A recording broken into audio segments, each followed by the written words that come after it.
When you think of flexibility, you likely call to mind an agile, in-the-moment response to a stressful scenario.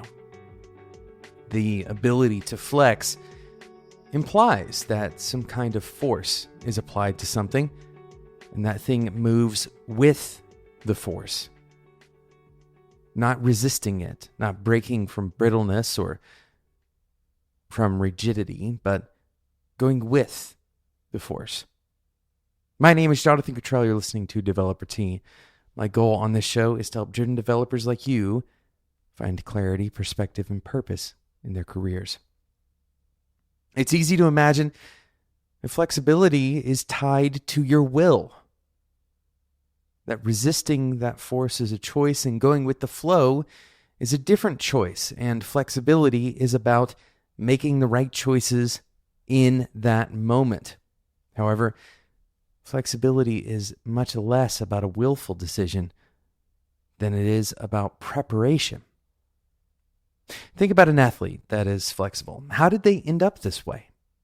Are they choosing to be flexible, or was there some preparation involved? I'd like you to think about this kind of flexibility when you are imagining this concept and how it applies to your professional life. An athlete prepares by stretching, training movements, slowly developing flexibility over a long period of time, and they provide the force that's needed to adapt their bodies, to train their brains, to connect their movements, and they go through those movements to their physical limits. Flexibility is not a choice in the moment. Certainly not for these athletes, not for you either. How do you prepare yourself for the unexpected? The unexpected moments are when we need flexibility. The fact that we can't predict the future, and we hardly know what's happening in the present, this is proof for the need for flexibility.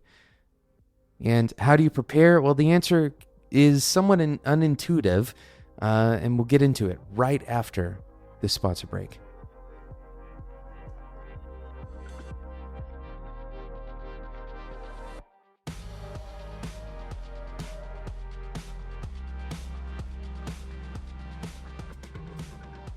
The software development industry is full of opportunity, but it's also full of questions.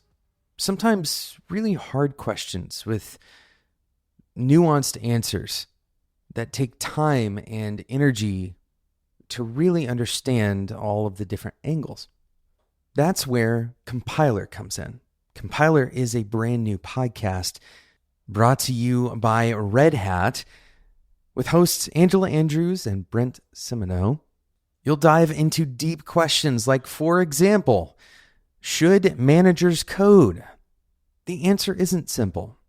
Hopefully you know that, but that doesn't mean that we don't need to talk about it. It doesn't mean that we don't need to explore it. Talk to people who we would consider experts in that particular area. Another question, episode 2, what can video games teach us about edge computing? 2 very different episodes, and that's right at the beginning of this first season. I've listened to this first episode about whether managers should code, and I learned about the Lorry-Krebs ratio. That's something that you can learn about to help you maybe have a guideline if you are a manager on whether or not you should code, how much you should be coding. Go and check it out. You can find Compiler wherever you listen to podcasts. Thanks again to Compiler for their support of Developer T.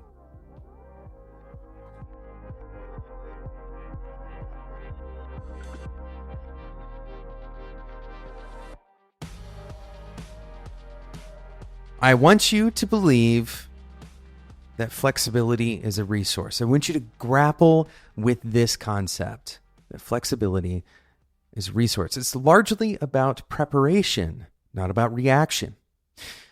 Flexibility is a resource that you gather during times when you don't really need it right away. Think about this. Flexibility is a resource that you gather, that you shore up, that you prepare in advance when you don't need it. Let's unpack this a little bit and discuss kind of the mechanics of it. A very simple example we've mentioned recently on the show, nothing to do with engineering, the decision of when to fill up your gas tank or when to charge your phone battery. If you are debating whether or not you should take the time to charge a battery or fill up a gas tank, that is the moment of opportunity for you to collect flexibility as a resource. However, if you don't have the time to charge your battery or fill your tank, you've lost that opportunity to collect the resource of flexibility. In the moment that you have the time to debate yourself over it, that is the moment where you have the opportunity for flexibility, right? It's kind of this interesting study in flexibility.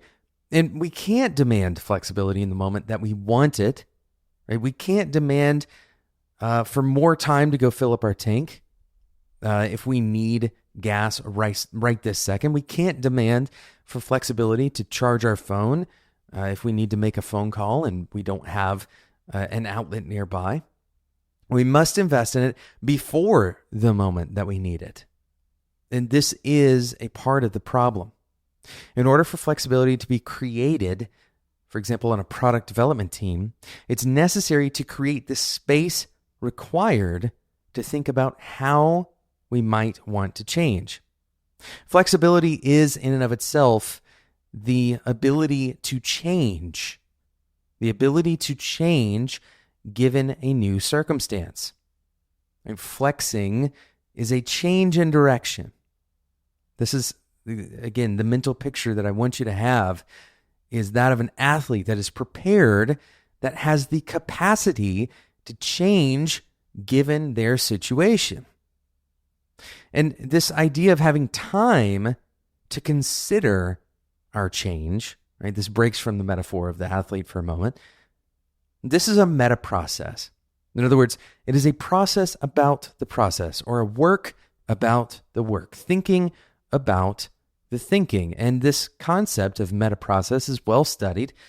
It's something that was pioneered partially by Toyota in the auto industry. And this is something that we can learn from. Toyota had processes that would help them develop processes. And so this meta process idea, it applies because this is how Toyota stayed flexible. When we want to stay flexible, we need a way, a kind of systematic way of thinking about change, of bringing change into our process. If we prepare for change, we are adopting this idea or this pursuit of flexibility. And humans have this unique ability to think about thinking. We can elevate ourselves above whatever we're doing and make adjustments and then continue on. The higher level programming in this process makes us much more capable. And this is kind of the core of flexibility at work. So the homework here is to look at your scheduling, your processes, your routines, your habits. Determine when and how you are practicing a meta process. Are you taking time to review whether or not things are working? This is kind of the spirit of a retro, right? A retro is not just to look back and reflect for the sake of a kind of, emotional bonding experience. That maybe is a side benefit. The real benefit is looking at your process or looking at your team's kind of gelling and determining what could we adjust. This is how you adopt flexibility on your team. Thanks so much for listening to today's episode of Developer Tea. Thank you again to today's sponsor, Compiler. Compiler is a brand new podcast from Red Hat that answers the hardest questions, demystifying tech one question at a time. You can find Compiler wherever you listen to podcasts. If you're listening to the show and you haven't taken the time to leave us a review, hopefully you know this is one of the most important things to help a podcast stick around, is to help them grow their audience. Growing the audience of Developer Tea happens primarily in two avenues. The first is to leave a rating and review in iTunes or another platform if you're using another platform, Stitcher, Google Podcasts. We are actually now on Amazon Music. We're in Audible. So you can find this podcast in 100 different places. Leaving reviews and ratings, this is one of the best ways to help other people find the show. And then, of course, sharing the show directly with someone that you know. If this particular episode, this topic, or another topic that you've heard on this show, if it sticks out to you, if you think that another person, a specific person, would benefit or appreciate the discussion that we had on that topic, then send them that episode. This is an excellent way to help other people find the show that they've never heard of Developer Tea. There's thousands, hundreds of thousands of podcasts probably. So it's likely that the person you're thinking of has either never heard it or maybe they stopped listening or something. Sharing an episode, a specific episode with another person is probably one of the best kind of word of mouth ways to help this show continue to exist and reach new developers that are interested. Thanks so much for listening, and until next time, enjoy your tea.